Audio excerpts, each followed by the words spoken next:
আসসালামু আলাইকুম। আরও একটি নতুন ভিডিও নিয়ে হাজির হয়ে গেছি। আমি সোনারগাঁ থেকে বলছি পাখি। আলহামদুলিল্লাহ আমাদের পরিবারের সবাই ভালো আছে। এই তো সকাল সকালে আজকে কিন্তু মাংস রান্না করব। তার জন্য এই তো এইদিকে লবণ, হলুদ আর মরিচের গুঁড়া পানি দিয়ে একসঙ্গে মিশিয়ে নিতেছি। আজকে মাটির হাঁড়িতে এই তো মাংস রান্না করব। সব ধরনের মশলা কিন্তু নিয়ে নিয়েছি, আর কিন্তু আলু পেঁয়াজও কেটে নিয়েছি। মাংসটাও ভালো মতো ধুয়ে নিয়েছি। একদম ঘরোয়াভাবে মাটির চুলায় আজকে গরুর মাংসের কষা হবে, একদমই পানি ছাড়া। ইনশাআল্লাহ আপনাদের যদি আজকের ভিডিওটি ভালো লাগে তাহলে প্লিজ সবাই বেশি বেশি করে লাইক করে দিবেন, আর বেশি বেশি করে শেয়ার করে দিবেন। আপনাদের একটি লাইকে কিন্তু আমার ভিডিওটি আরও অনেকের কাছে পৌঁছাবে। আর ভিডিওটি যদি আরও বেশি ভালো লাগে তাহলে কিন্তু চ্যানেলটাকে সাবস্ক্রাইব করে বেল নোটিফিকেশনটা অন করে রাখবেন। তাহলে কিন্তু আমি ভিডিও ছাড়ার সঙ্গে সঙ্গে আপনাদের মাঝে পৌঁছে যাবে ইনশাআল্লাহ। এই তো হাঁড়িটা কিন্তু আমি ভালো মতো ধুয়ে তারপরে কিন্তু সরিষার তেল মেখে নিয়েছি। এবার কিন্তু মাংসগুলাও কিন্তু সব দিয়ে দিতেছি।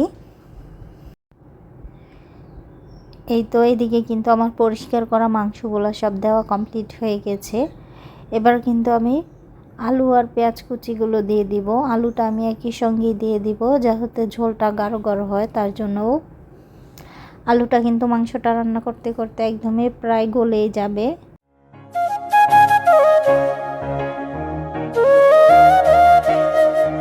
এবার কিন্তু আমি নিয়ে নিয়েছি আদা রসুনের পেস্ট, সাথে জিরা পেস্ট, আর হচ্ছে গিয়ে এলাচির পেস্ট। এই তো 4 রকমের জিনিস একসঙ্গে আমি ব্লেন্ড করে নিয়েছি। এইদিকে আছে আমার হলুদ গুঁড়ো, মরিচের গুঁড়ো, লবণ। আমি এই তো ব্লেন্ডার দেওয়া পানি দিয়ে একসঙ্গে গুলে রেখেছি একদমই বাটা মশলার মতো। এই তো আজকে কিন্তু লাল লাল ঝাল ঝাল পানি ছাড়া কষা হবে।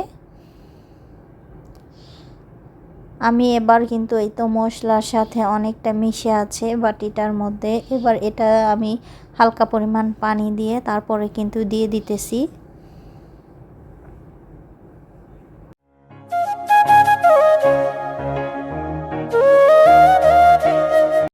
এবার কিন্তু এখানে আমি আস্ত আনাম কিছু মশলা দিয়ে দিলাম।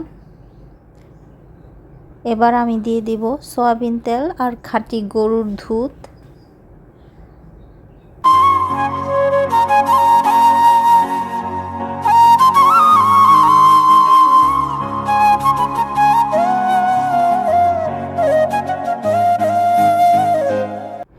এই তো ঘরোয়া মশলাগুলা কিন্তু একদমই আমার দেওয়া কমপ্লিট। সাথে এই তো গরুর দুধটা আমি দিয়ে দিতেছি।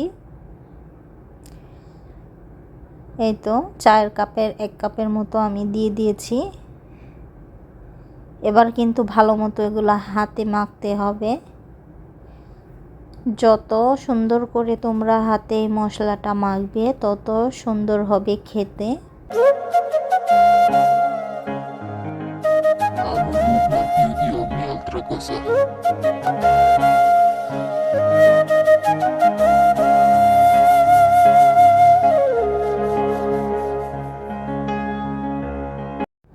আমি প্রায় অনেকক্ষণ যাবতই কিন্তু এই মাংসটা একদমই ডলে ডলে মেখে নিয়েছি। পেঁয়াজটা কিন্তু একদমই মজে গিয়েছে। দেখো মাংস থেকেও কিন্তু কিছুটা পানি বের হয়েছে। এবার কিন্তু আমি তো আমার হাত ধোয়ায় মশলা লেগে আছে, এটা ধুয়ে কিছুটা পানি দিয়ে দিব। এই পানি দিয়ে কিন্তু আমি রান্না করব ঢেকে ঢেকে। একদমই কিন্তু মাংসটা নরম হয়ে যাবে। এই তো দেখতে পারলে কি পরিমাণ আমি পানি দিয়েছি। ঢাকনাটা দিয়ে কিন্তু কিছুক্ষণ রাখবে, তারপরে কিন্তু চুলাতে বসাতে হবে। প্রায় আমি 20 মিনিটের মতো এভাবে মেখে ঢাকনা দিয়ে রেখে দিয়েছিলাম।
মাংসটা কিন্তু 20 মিনিটের মতো রাখা হয়ে গেছে।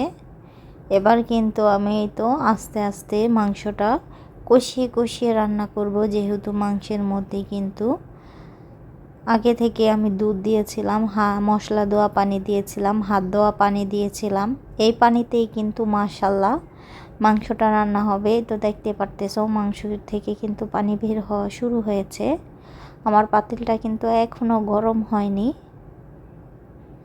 আমি কিন্তু হাত দিয়ে ধরে তারপরে কিন্তু রান্না করতে পারছি। নতুন পাতিলে রান্না শুরু হয়েছে আজকে প্রথম মাটির।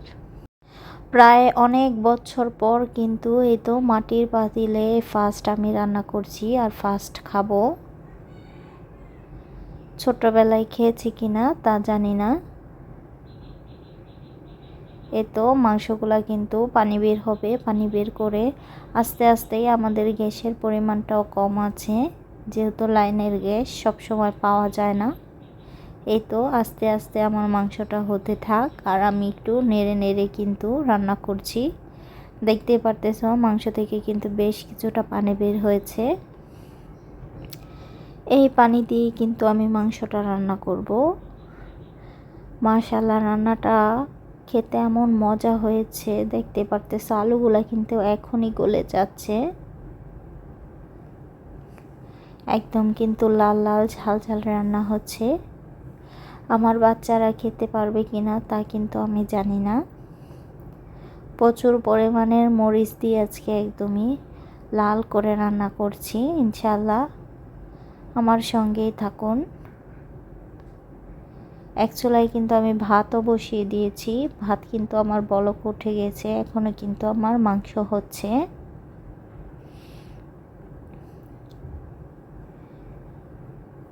এই তো আমি আবার একটু নেড়ে চেড়ে দেখতেছিলাম, আলুগুলো একদমই গলে গলে গিয়েছে, তার মানে মাংসটাও কিন্তু সিদ্ধ হয়ে গেছে। আরও আমি নিবু নিবু আছে এই পাতিলের মধ্যে মাংসটা বসিয়ে রাখবো।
এই তো আমি কিন্তু মাংসর মধ্যে 2 চামচের মতো ভাজা জিরার গুঁড়া দিয়ে তারপরে কিন্তু কিছুক্ষণ ফুটিয়ে মাংসটা অফ করে দিয়েছি আরও 2 মিনিট আগে। এখনও কিন্তু চুলাটা অফ আছে, মাংস কিন্তু পাতিলে ফুটতেছে।